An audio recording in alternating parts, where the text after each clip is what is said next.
Le Musée régional d'Argenteuil a un nouveau toit pour les 5 prochaines années grâce à l'acquisition de l'église Christ Church par la municipalité de Saint-André d'Argenteuil.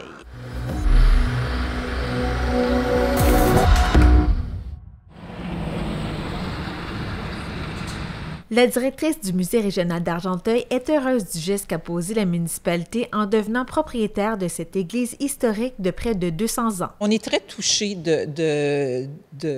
très reconnaissants de l'effort que la municipalité a fait, puis que c'est eux autres qui sont venus nous offrir ça.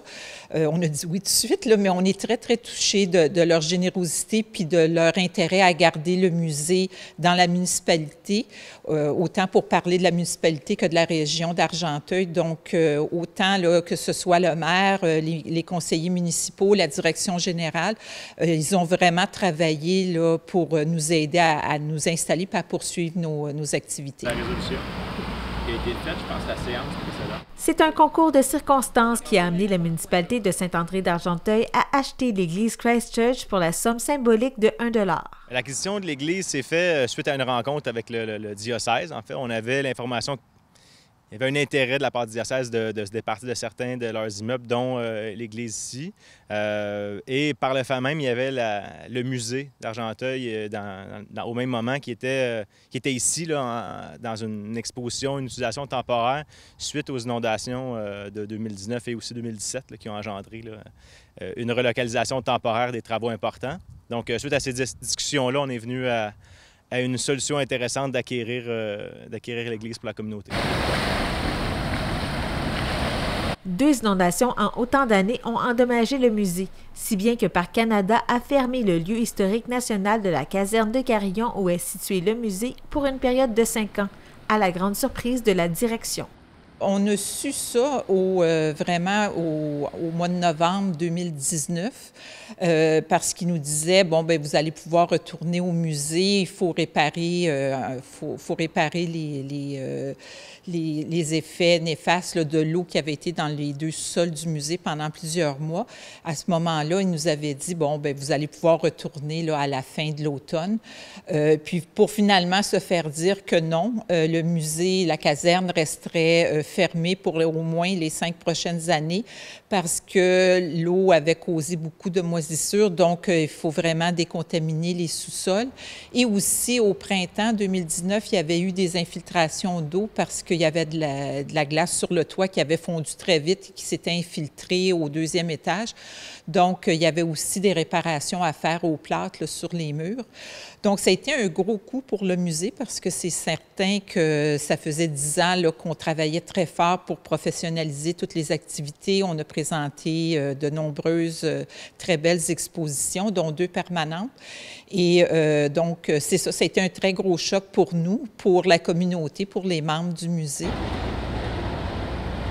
Lorsque le musée retrouvera son toit initial, le maire de Saint-André d'Argenteuil ignore quelle sera la vocation de l'église Christ Church qui a été classée immeuble patrimonial par le gouvernement du Québec en 1985. Je pourrais dire qu'il n'y a pas réellement de pistes de réflexion. On pourrait avoir des pistes relativement simples, salle de spectacle, salle d'interprétation, mais ce serait là, simplement des questions de discussion. On sait qu'il y a aussi le cimetière là, où est enterré Maud Abbott, qui est sur le terrain de l'église. Cette église-là fait partie en fait du patrimoine là, de Saint-André comme les autres, mais est au cœur du village. Donc, il n'y a pas de plan. On dirait pas, il n'y a pas de plan fixé pour l'instant, surtout considérant le fait qu'on ne sait pas combien de temps le musée aura besoin de l'édifice. Mais assurément, là, les équipes en place vont trouver des plans. Peut-être même là, avec l'intégration d'un comité citoyen là, pour l'ensemble des activités de la municipalité qui pourra nous aider dans la recherche de projets.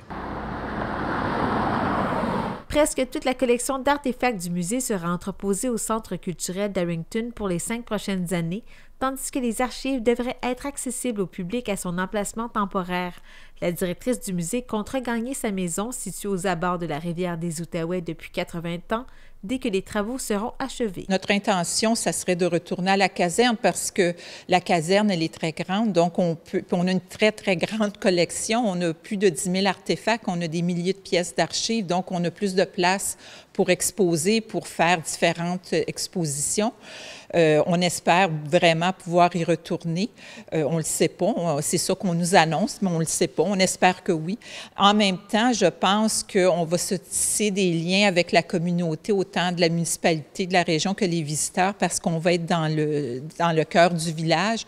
Donc, probablement qu'on va essayer de garder ces liens-là qu'on va pouvoir établir au cours des prochaines 5 ou 6 années. La municipalité de Saint-André-d'Argenteuil recevra une aide financière à la hauteur de 15 000 $ du Conseil du patrimoine religieux du Québec afin de réaliser une étude dans le but de planifier l'aménagement du musée régional d'Argenteuil dans l'église.